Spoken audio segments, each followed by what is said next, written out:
మీరందరూ ఎన్డీఏలో ఉండే ఆల్ ఎమ్మెల్యేలు మీరు శాశ్వతంగా ఎమ్మెల్యేలుగా ఉండాలి.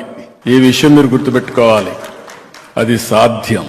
గుజరాత్లో 5వ గవర్నమెంట్స్ లో గెలిచారు. ప్రధానమంత్రి నరేంద్ర మోడీ గారు 3వ గెలిచారు. దీనికి కారణం ప్రజలకు ఏం కావాలనో ఆ పనులు మనం చేసి ఆ విషయాలు సమర్థవంతంగా ప్రజలకు చెప్పగలిగితే ఎప్పుడూ ప్రజలు మనతో ఉంటారు. ఆ విషయం గుర్తుపెట్టుకోవాల్సిందిగా నేను మిమ్మల్ని కోరుకుంటూ, నా మనసుకు దగ్గరుండేది కూచిపూడి.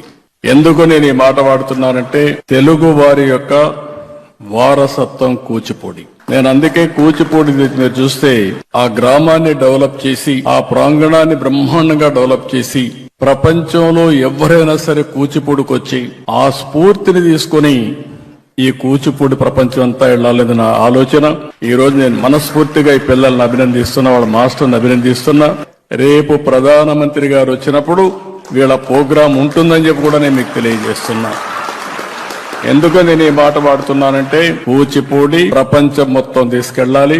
మనకు 2 వారసత్వాలు ఉన్నాయి. ఒకటి వెంకటేశ్వర స్వామి, రెండోది కూచిపూడి. Is our culture. అది మన వారసత్వ సంపద.